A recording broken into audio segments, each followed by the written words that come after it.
Bonjour et bienvenue au Café du matin avec John Plassard. Aujourd'hui, je me focalise sur le port du masque. Si la majeure partie des États américains ont commencé à rouvrir leur économie après le confinement dû à la pandémie du coronavirus, aujourd'hui, un nombre croissant de ceux-ci ont annulé leurs plans et imposé de nouvelles restrictions car les cas de virus au niveau local ont largement augmenté. Le virus se propage vite car il n'y a pas assez de personnes, bien évidemment, qui portent des masques.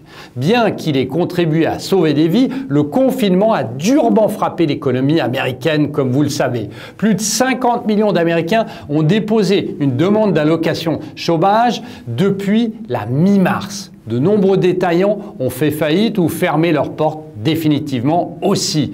Les dernières études estiment que les efforts de confinement ont soustrait 17% du PIB américain entre janvier et avril. D'autres pays qui ont mis en place des restrictions plus sévères ont vu des impacts économiques négatifs encore plus significatifs. Le retour à un confinement complet serait extrêmement dommageable pour l'économie au niveau global. Les États-Unis ne peuvent pas se le permettre aujourd'hui.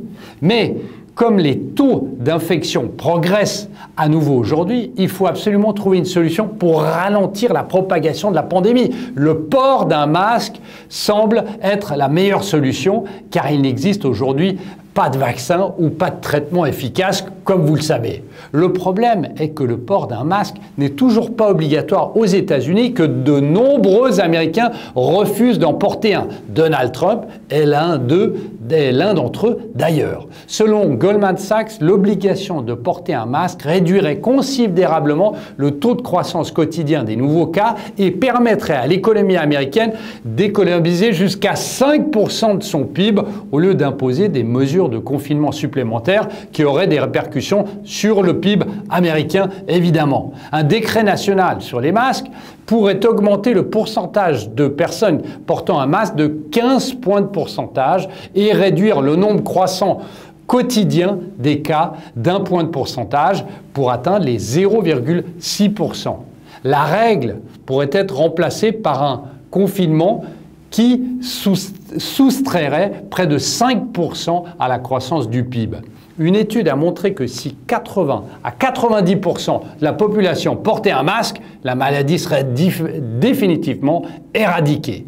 Mais sans masque, nous pourrions faire face à une deuxième vague dans les prochains mois. Cela signifierait plus d'infections et plus de morts, évidemment, ce qui entraînerait une récession économique plus profonde et plus longue.